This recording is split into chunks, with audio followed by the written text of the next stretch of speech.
안녕하십니까. 저는 지금 방금 소개받은 아마존 웹 서비스에서 엔터프라이즈 어카운트 매니저 담당하고 있는 임혁영이라고 합니다. 혹시 지금 목소리, 아까 좀 전에 나온 목소리가 저 인공지능 폴리를 통해서 나온 거 알고 계시나요? 네. 제가 제목을 이렇게 헷갈리게 하려고 길게 쓰고 쉼표도 넣고 했는데 나름 깔끔하게 잘 읽어주는 것 같습니다. 네. 오늘 저희가 오후 세션에는 리테일 이커머스 그리고 뭐 이후에 다른 또 브레이크아웃 세션들에서는 또 다른 산업 분야에 대한 고객분들을 위해서 발표가 이어지고 있고요. 아마 그 중에서 이제 이 트랙을 선택하시는 분들께서는 특히 아마존 또는 아마존 웹 서비스가 온라인과 이커머스 유통 분야에 대해서 이제 어떤 또 생각을 갖고 있고 또는 그 위에서 새롭게 도전할 수 있는 것들은 어떤 것이 있는지 아마 관심을 많이 가지셔서 오늘 이 자리에 오셨을 거라 생각을 합니다. 제가 그런 부분들을 좀 밑바탕으로 해서 발표 순서는 아마존 웹 서비스가 바라보는 리테일과 이커머스에 대한 생각들을 좀 말씀을 드리려고 하고요. 그리고 좀 기술적으로 너무 깊지 않게 좀 말랑말랑하게 가급적이면은 아마존 웹 서비스 위에서 어떤 것들을 좀 쉽고 편하게 하실 수 있는지 또는 다른 사람들은 실제 어떻게 하고 있는지 이런 것들을 좀 사례를 좀 소개를 해드리려고 합니다. 저만 일방적으로 좀 말씀드리면은 뭐 이거 아마존 웹 서비스만 그냥 얘기하네? 라고 하실 것 같아서 최근에 아마존 웹 서비스로 훌륭하게 워크로드를 이관하신 고객사 한 분을 모셔서 클라우드를 이관을 할 때 어떤 고민을 하셨고 또한 어떠한 부분들을 체득하셨고 공유해 드릴 만한 것들은 좀 어떤 것이 있는지 이런 시간들을 좀 갖도록 하겠습니다. 저도 사실 AWS 직원이기 이전에 한 사람이 이제 소비자고요. 물건 요즘에 와이프 혼나면서도 많이 사고 있는데 아마 저보다는 이제 실제 유통업계에 종사하시는 분들도 계실 것 같고요. 이러한 트렌드에 대한 변화는 저보다 더 많이 느끼실 것 같습니다. 좀 거창하게 이름은 이제 뭐 인구 통계학적 데모그래픽이라는 이름을 붙였지만 좀 그냥 쉽게 우리끼리 하는 말로 하자면은 뭐 혼밥, 혼술, 1인 가족, 2인 가족들 많이 늘어나고 있죠. 그리고 고령화 사회로 접어들면서 이런 부분에 대한 쇼핑 수요에 대한 것들도 점점 더 많아지고 있고요. 제가 다음 주 개봉하는 아주 유명한 영화 있잖아요. 네. 이 영상이 이제 나중에 한 1년 뒤, 2년 뒤에도 유튜브로 나올 거기 때문에 제가 영화 이름을 얘기를 할 수는 없을 것 같고 너무 좀 촌스러워 보일 것 같고요. 다음 주에 개봉하는 영화가 있어서 좀 예약을 하려고 미리 좀 봤더니 한 자리씩 나간 것들이 좀 있더라고요. 그래서 이게 정말 혼밥도 그렇지만 혼용도 정말 많이 하는구나 느낄 수가 있었습니다.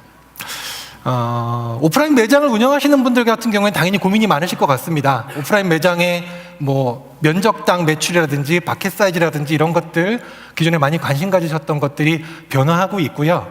그런데 긍정적인 부분이라고 한다면은 샵들이 실제 어려움을 겪으시는 것과 또한 그의 이제 반비례 또는 그와 또 리듬을 같이 해서 새로운 고객에게 경험을 줄 수 있는 그런 매장들에 대한 수요나 또는 혁신적인 매장들은 또 관심을 많이 받고 있다는 부분입니다. 두 번째 부분들이 그런 리테일에 대한 트렌드라고 할 수 있겠고요.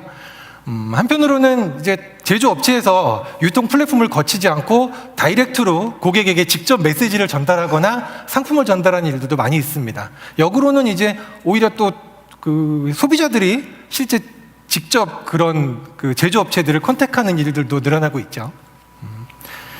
저도 이제 아마존 웹 서비스 직원으로서 아마존닷컴 자주 들어가 보는데 들어가 보면은 사실 깜짝깜짝 놀랄 때가 많습니다.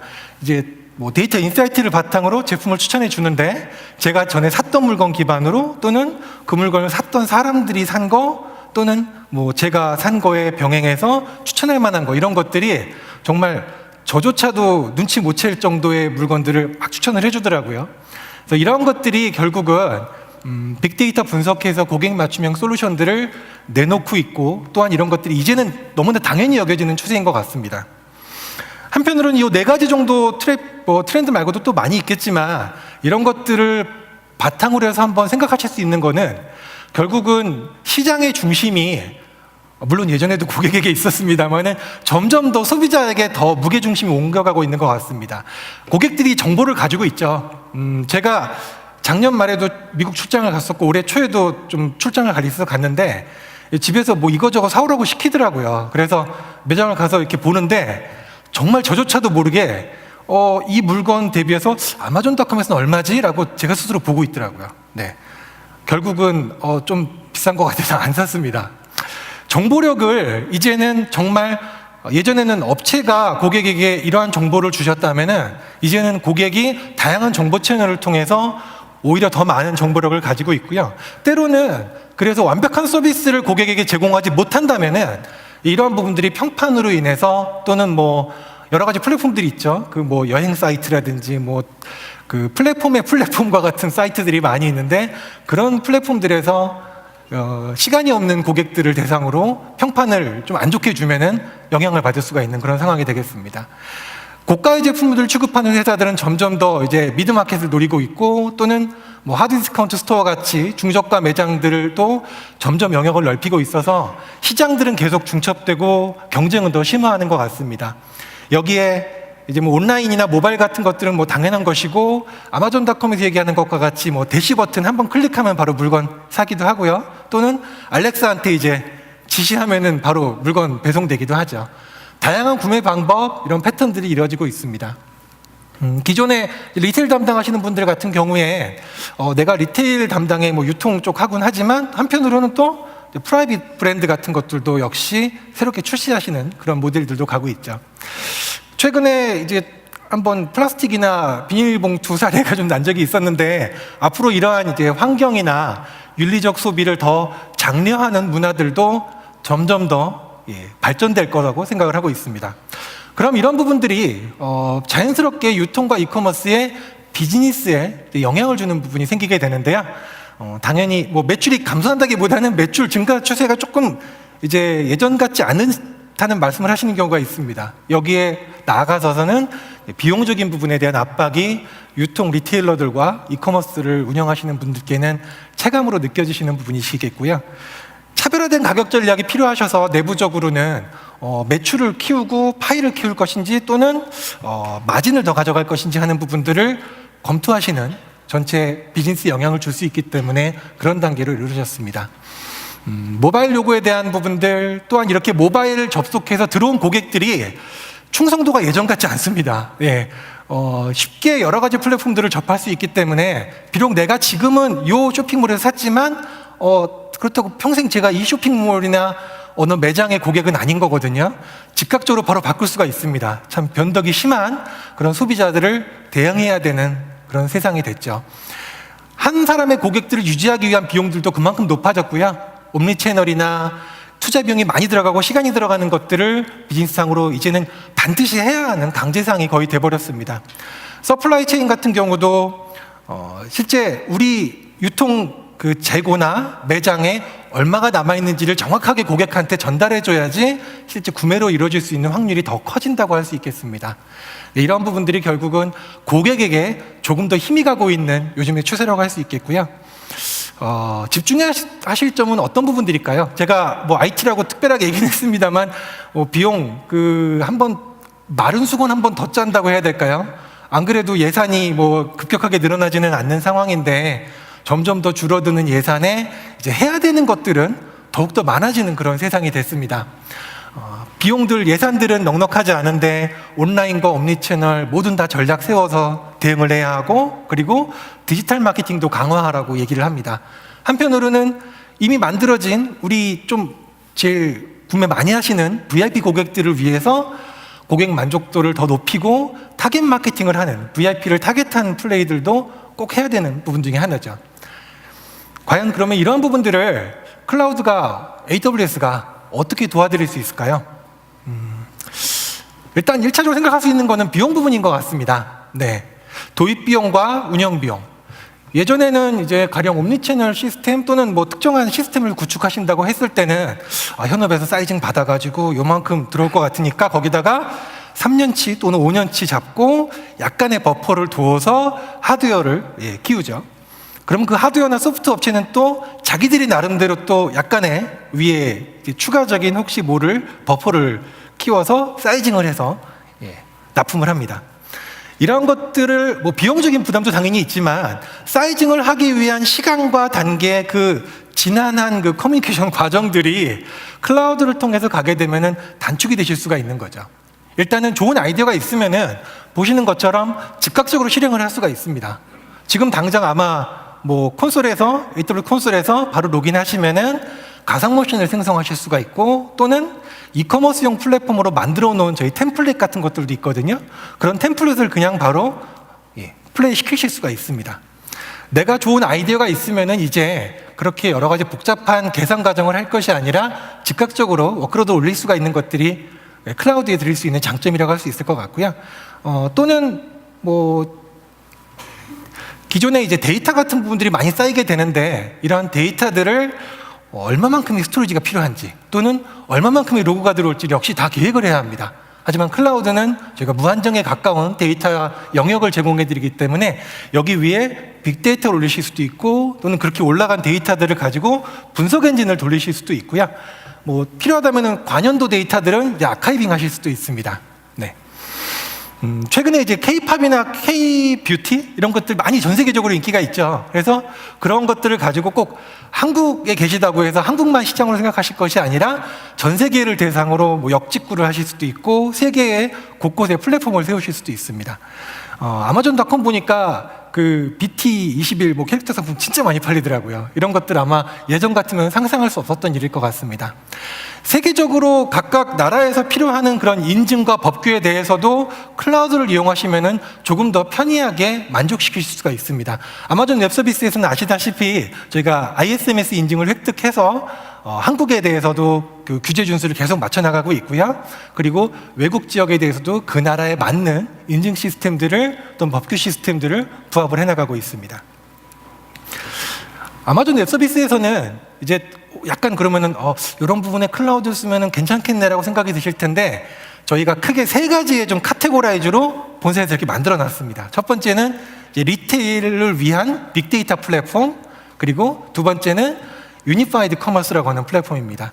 뭐 이제 브릭앤몰타르에서 이제 클릭앤몰타르라고 넘어왔다고 말씀을 하는데, 옴니 채널이란 말 자체가 이제 말하기가 좀 무색하죠. 유니파이드 커머스라는 표현을 저희는 하고 있고요. 그리고 뭐 AR이나 또는 음성이나 인터페이스, 아까 이제 저희 세션 소개한 그 폴리 서현 같은 인공지능이 점점 더 발전할 걸로 생각을 하고 있습니다. 조금 더 그 카테고라이즈 된 거를 한번 살짝 조금 자세히 한번 놓으면요, 저도 영어를 아주 잘하지는 못해서 일단 표현을 최대한 제가 해치지 않는 범위 내에서 좀 바꿔놨습니다.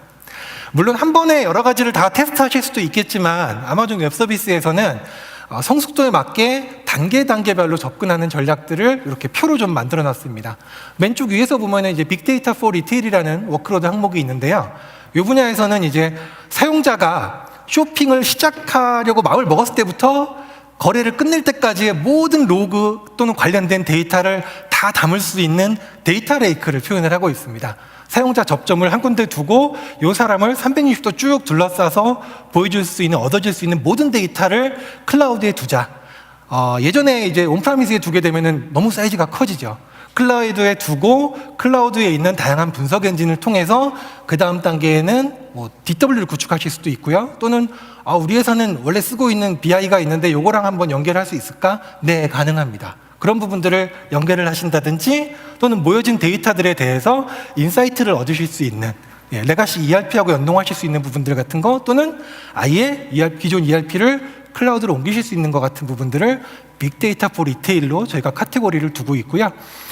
유니파이드 커머스는 아무래도 좀 더 친숙하시죠. 네, 클라우드 위에서 클라우드의 장점 중에 하나인 이 플렉시빌리티를 통해서 많은 사람들이 접속했을 때 그 사람 트랜잭션에 맞춰서 인프라를 늘리고 유연하게 대응할 수 있는 것들을 먼저 생각할 수 있는 분야가 바로 유니파이드 커머스입니다. 그래서 먼저 싱글 워크로드를 올리시고, 필요하다면은 매장 내 IoT나 이런 부분들을, 센서 데이터를 클라우드로 올리는 것들 역시 생각하실 수 있는 부분이고요. 최종적으로는 멀티 쇼핑몰에 대한 부분들을 클라우드에 올릴 수 있는 부분들을 생각하실 수가 있겠습니다. 이 디지털 커스터머 인게이지먼트는 고객 참여를 좀 더 디지털화하게 한다라는 그런 의미인 것 같은데요. 지금은 일단 뭐 1차적인 챗봇이나, 또는 미국에서는 알렉사 가지고 주문하는 거 되게 많습니다. 뭐 익스페디아 동영상 같은 거 봐도 요리하면서 뭐 알렉사한테 차 렌트도 시키고, 뭐 또는 주문도 하고 많이 하거든요. 1단계라고 본다면은 2단계 디지털 어시스턴트가 참 재밌더라고요. 저희 이제 홈페이지에도 유스 케이스가 올라가 있는데요. 제가 이제 가끔 심부름으로 마트를 갑니다. 마트를 가서 이제 이렇게 쭉 적어 놓은 걸 가지고 물건을 찾다 보면은 사실 어디 있는지 잘 모르겠어요. 그러면 이제 제가 물어보는 거는 직원들은 조금 찾기 힘드시고 시식해 주시는 분들, 여사님들한테 제가 여쭤봐서 저 밀가루는 어디에 있나요? 이런 거를 하게 됩니다. 디지털 어시스턴트는 이러한 과정들을 이제 AI 기반으로 해주는 건데요. 앱에다가 이제 음성 인식과 그리고 텍스트를 추출해 주는 것들을 집어넣어서 사용자가 매장에 들어갔을 때 밀가루 있는 곳 좀 알려줘 라고 하면은 뭐 예를 들면 미국 같으면 영어로 하겠죠. 그러면은 이제 그 분석된 것들이 저희 이제 그 STT로 전환되고 STT로 전환된 것들이 서버리스 람다라든지 또는 다이나모DB 안에 들어있는 그 실제 물건의 DB 그리고 프로모션이 있는지 없는지 여부 이런 것들을 끌어와서 이제 TTS로 이제 뱉어주게 됩니다. 아까 들으신 그 폴리 음성처럼 그렇게 고객님 뭐 밀가루는 지금 어느 밀가루 회사의 제품이 20% 할인 중에 있고 몇 번 뭐 매장에 있습니다. 라는 식으로 나오게 됩니다. 유스 케이스가 있어가지고 제가 한번 넣어보려고 그러다가 그냥 이제 그 도면 정도라서 여기치는 않았고요.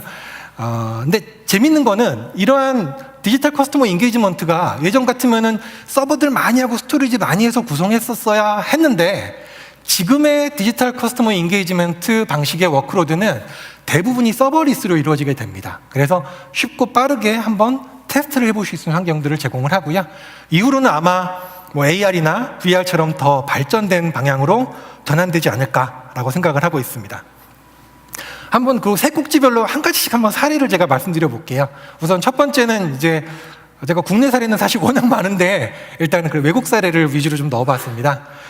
동남아시아에서 뭐 손꼽히는 그 패션 브랜드 또는 온라인 이커머스 회사라고 합니다. 잘로라라고 하는 회사고요. 이 회사는 2012년 설립됐고 동남아 최대 패션 유통업체고 500개 넘는 레이블에다가 약 20만 개 정도 패션 제품을 가지고 있다고 합니다. 원래는 이제 홍콩 지역의 인프라를 가지고 계셨었고요. 그리고 좀 이슈 있었던 거는 그 뭐 광분제나 뭐 이런 거 유명하시죠. 근데 이제 12.12, 더블 12라고 보통 얘기를 하신다고 하는데 요때 많은 트래픽을 감내하기 위해서 하드웨어 자원을 많이 사셨어야 했고 그리고 그렇게 사시는데 열흘도 되게 빨리 사신 것 같아요. 제가 보기에는. 네, 원래는 조금 더 걸리시기도 하죠.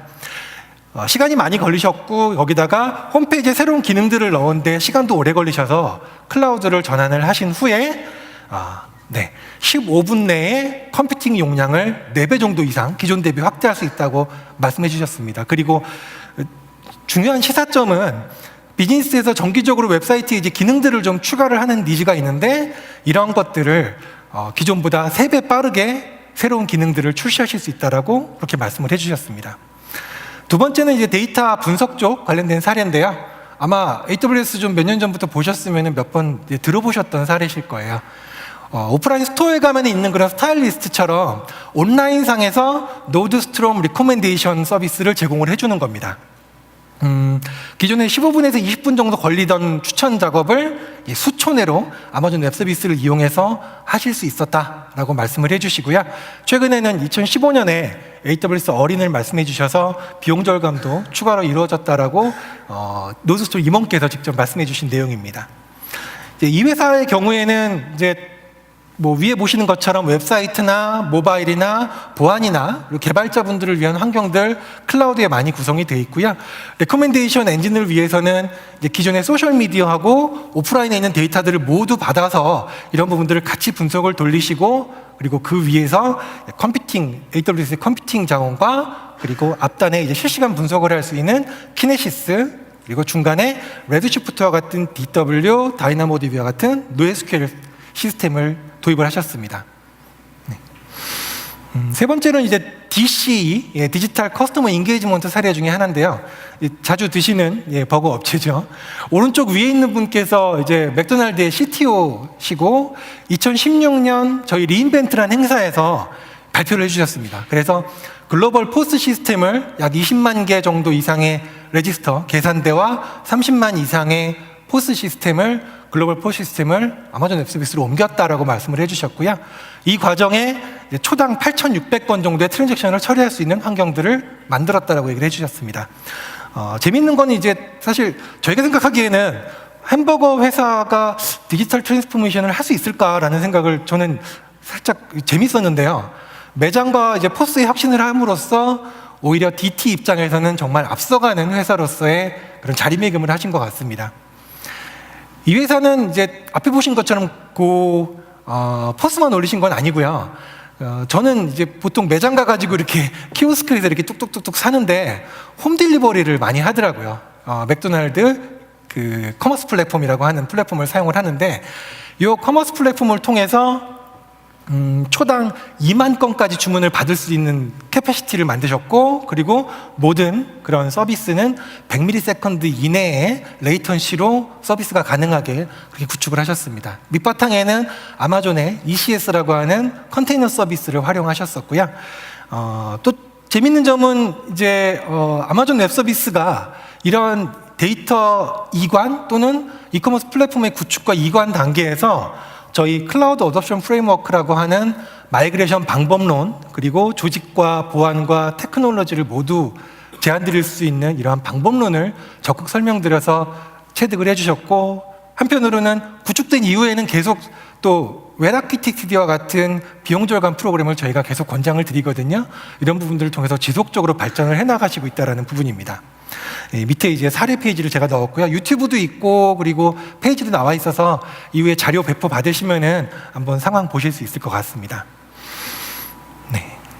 클라우드라고 하면은 내가 처음에 한번 클라우드 위에서 뭘 만드는 거는 가능할 것 같은데, 쉬울 것 같은데, 기존에 우리가 운영하고 있는 게 있어서 또는 뭐 어떤 게 있어서 사실 고민하시는 부분들이 있으실 수 있거든요.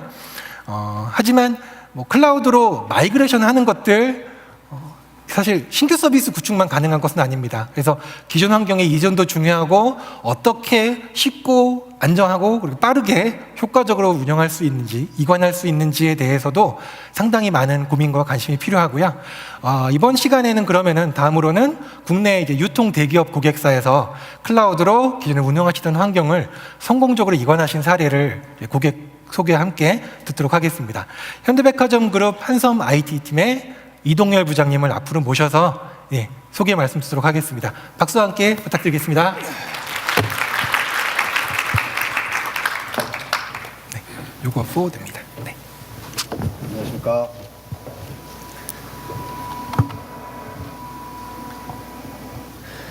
네, 안녕하십니까. 저는 현대백화점 그룹 주식회사 한섬 IT팀의 이동열 부장입니다. 반갑습니다. 저희는 작년 9월부터 11월 두 달에 걸쳐 S사 데이터 센터에서 운영하던 H 패션몰 쇼핑몰 서버군을 AWS로 이관하였습니다. 예상보다 단기간에 이관을 성공해서 그 경험을 좀 공유하고자 합니다. AWS로 이관을 검토하고 계신 분들께 작은 도움이 되었으면 하는 바람으로 이 자료를 좀 준비를 했습니다. 도움이 되시기를 희망하면서 발표를 시작하겠습니다. 발표는 저희 그룹 쇼핑몰 현황과 클라우드 도입 배경, 그리고 실제 프로젝트 수행 내역, 구축 완료와 성과, 그리고 아키텍처 순으로 말씀드리겠습니다. 현대백화점 그룹 쇼핑몰 현황입니다.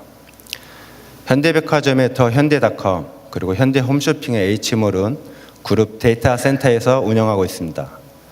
한섬의 더 한섬닷컴은 타임마인 등 국내 여성복 패션몰로 AWS 동경 지역에서 2015년에 초기 런칭하여 운영되고 있습니다. 지금 말씀드릴 현대 GNF와 한섬 글로벌의 H 패션몰은 오브제, 타밀피거, 클럽 모나코 등의 브랜드를 취급하고 있습니다. 더 한섬닷컴은 외주 구축업체를 통해 오픈하였고, 이번 H 패션몰 이관은 저희가 직접 아마존과 함께 하면서 AWS에 대해서 한층 더 많은 걸 배우고 이해하는 계기가 되었습니다. 저희가 클라우드를 도입한 배경입니다. 2017년 3월 현대백화점 그룹 한섬은 기존 S사의 패션 부분을 인수하였습니다. 그래서 해당 업체의 데이터 센터에서 운영하던 ERP 시스템과 패션 쇼핑몰 시스템 인수이관이 필요하게 되었습니다. 그래서 저희는 운영 효율과 비용 절감, 그리고 비즈니스 환경 등을 고려해서 내부 ERP 시스템은 안정성 확보를 위해 저희 당사 데이터 센터로 이관하고 H 패션몰은 확장성을 감안해서 AWS로 이관하기로 결정을 하였습니다. 그럼 실제 프로젝트 이관에 대해서 수행 내역을 살펴보겠습니다. 인프라 구축 부분입니다. 먼저 아키텍처 설계는 기존 운영 서버의 CPU, 메모리 사용률을 분석해서 적합한 EC2 서버를 선정하였습니다. 이때 EC2 서버들은 하이퍼 스레드 기능으로 코어 수가 2배 증가하는 이슈가 있습니다.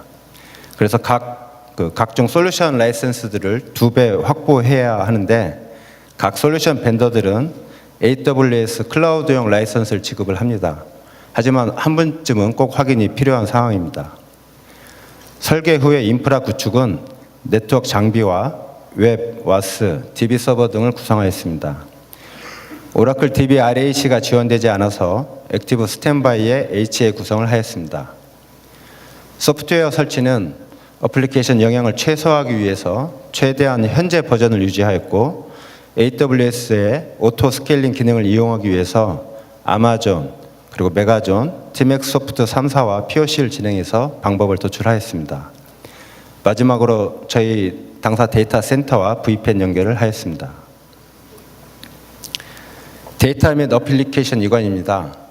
아시겠지만 이관 프로젝트 중에 가장 신경이 많이 쓰이고 시간이 오래 걸리는 작업입니다.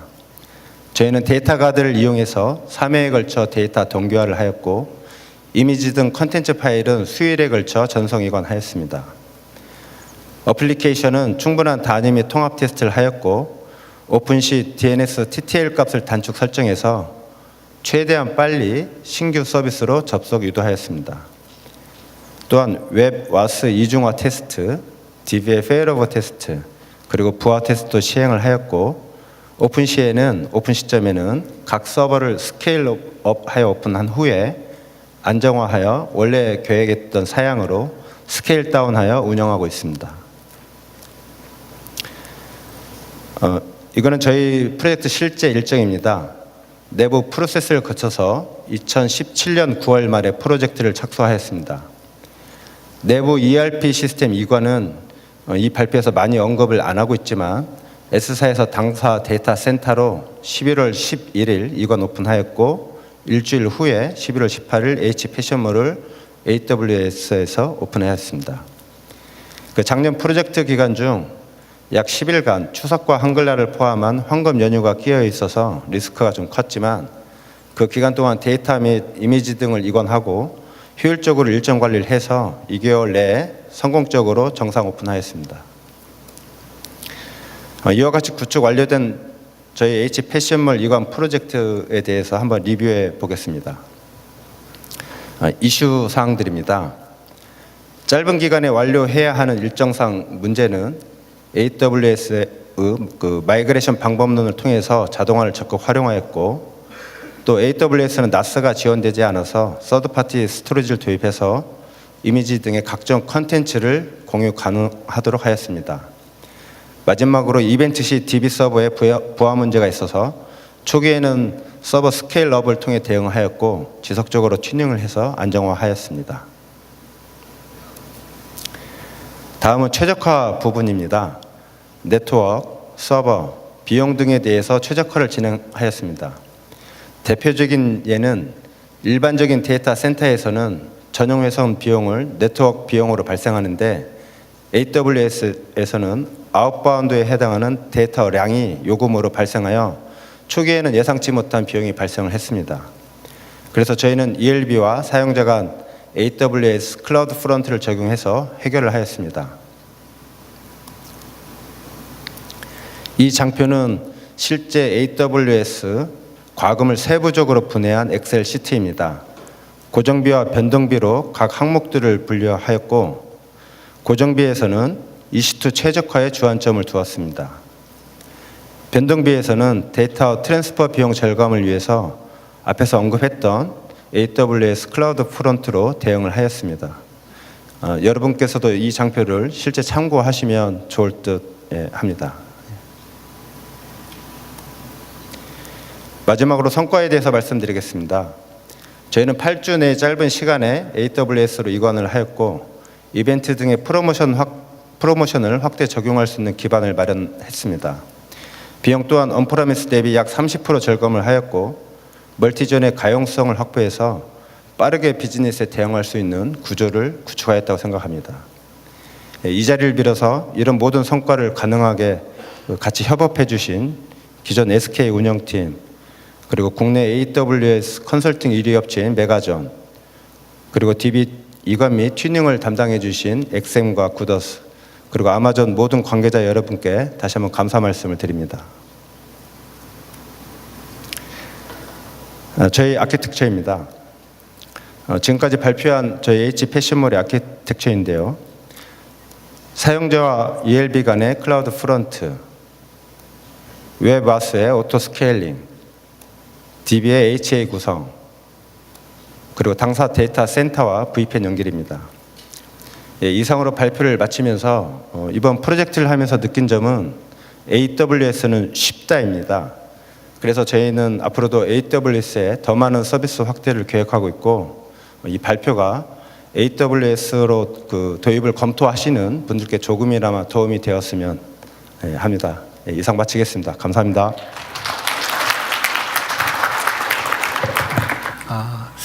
아마존 웹 서비스에서는 좀 저희가 정책 중에 하나 가지고 있는 부분들이 고객의 요청 피드백을 받아서 이제 서비스를 출시하는 그런 부분입니다. 그래서 이번에 저희가 HP쇼몰 이관 사례를 하면서 부족했던 부분들, 아까 이제 프로젝트 기간 동안에도 말씀해 주셨던 그런 나스에 대한 그 서울 리전의 부족한 부분들을 제가 충분히 그 본사에 요청을 해서 이제 그런 부분들을 반영을 하도록 노력을 하고 있고요. 프로젝트 기간에서 저희 또한 배운 것들이 많아서 역시 저희도 현대백화점그룹, 한섬 IT팀 그리고 참여해 주신 많은 분들께 똑같이 감사 말씀을 드리려고 합니다. 아마존 웹 서비스를 통해서 제가 발표 전에도 말씀드렸던 현대백화점그룹 HP쇼몰 발표 전에도 말씀드렸던 그런 사례들 뿐만 아니라 이런 다양한 그 사례들을 만나실 수가 있습니다. 저 링크를 외우시기는 어렵고요. 검색 엔진에서 AWS 케이스 스터디, 리테일 이 정도만 치시면은 리테일이나 이커머스에 관련된 많은 사례들을 실제로 보실 수가 있습니다. 그 렌터센터라고 하는 미국의 이제 포춘 1000대 기업 안에 들어가는 회사에서도 전자상거래 플랫폼을 아마존 웹 서비스로 올리셨고요. 가운데 이제 많이 아시는 브랜드죠. 네, 언더아머라고 하는 이 회사에서도 언더아머 커넥티드 피트니스라고 하는 플랫폼이 있습니다. 이렇게 모바일 앱 기반으로 해서 내가 잠은 잘 자는지, 운동은 어떻게 하는지, 영양은 어떤지 전 세계 2억 명 대상으로 만들어 놓은 플랫폼이고요. 이런 것들을 만약 온프라미스 데이터 센터에서 하신다고 하면은 좀 한계나 여러 가지 블로커가 있으실 겁니다. 클라우드를 이용해서 전 세계 확장 가능한 플랫폼들을 전 세계 60억 인구 이상의 타겟을 대상으로 해서 구축하실 수가 있었고요. 오른쪽에 보시는 이제 다니엘 웰링턴이라고 하는 시계로 많이 알려진 브랜드죠. 저 업체 역시 전자상거래 플랫폼을 아마존 웹 서비스 위에 올리셨습니다. 좀 전에 이제 고객사례에서 말씀해 주셨던 것처럼 클라우드에 대해서 혹시 어떤 부분을 가기 위해서 고민을 해야 될까, 또는 가려면은 내가 내부에 있는 것을 어떻게 바꿔야 할까 고민들 많이 하실 거라고 생각이 됩니다. 저희는 큰 그 플랫폼이라고 하는 판을 만들어 놓은 회사고요. 이 안에서 이제 잘하시는 부분들, 비즈니스 로직을 아시고, 또는 만약에 내가 예전에 가지고 있었던 인프라 환경들과 최대한 변화 없이 움직이시려고 한다면은 그런 부분들을 엔드엔드로 매핑시킬 수 있는 자원들이 아마존 웹 서비스에는 존재를 합니다. 그래서 전에 체득하셨던 또는 쌓아오셨던 경험들을 그대로 아마존 웹 서비스로 옮기실 수도 있고요. 또는 이제 조금 더 나는 그럼 클라우드 위에서 이러이러한 것들을 더 매니지드 서비스를 활용해서 해보시고 싶다라고 하시면은 아마존 웹 서비스의 코그니토처럼 싱글 사인온을 할 수 있는 그런 서비스화된 것들, 모바일을 위한 최적화된 서비스들, 가상머신을 쓰지 않고 이런 것들을 만들어 놓은 것이 있습니다. 그래서 그런 것들을 좀 활용해서 아키텍처를 하시는 것도 가능하고요. 데이터를 위해서 뭐 S3처럼 저희 99.99999 예, 9가 11개 들어가는 내구성을 지향하는 스토리지에 데이터를 넣으실 수도 있고, 레드시프트처럼 DW를 구성하시거나 이런 것들을 통해서 고객 관련된 데이터들을 일단 다 모아서 클라우드 상에서 놓고 분석을 하실 수 있는 토대를 만드실 수도 있겠습니다. 이러한 환경들 모두 다 예, 매니지 서비스로 구성을 하실 수도 있습니다. 역시 뭐 혁신적인 서비스를 구축하실 때도 아마존 웹 서비스에서 기본적으로 제공되는 최근에 IoT나 AI, 오늘 세션에도 AI가 있었죠. AI나 ML이나 이런 것들을 통해서 조금 더 잘하시는 부분들에 집중하실 수 있고, 조금 더 편하게 클라우드는 클라우드가 할 일을 하게 하는 그런 부분들로 영역을 나눠서 하실 수 있게 아마존 웹 서비스가 준비를 했고, 또 앞으로도 열심히 하도록 하겠습니다. 네, 이상으로 조금 전에 한 번 끝났었는데 두 번째 끝나게 됐습니다. 아마존 웹 서비스 지금 그 온라인 이커머스 트랙과 그리고 H패션몰의 이관사례 세션을 마치도록 하겠습니다. 모바일 통해서 피드백 남겨주시면은 서베이에 대해서 또 답변 드리고 해시태그 올려주시면 더 좋을 것 같습니다. 경청해 주셔서 감사합니다. 네.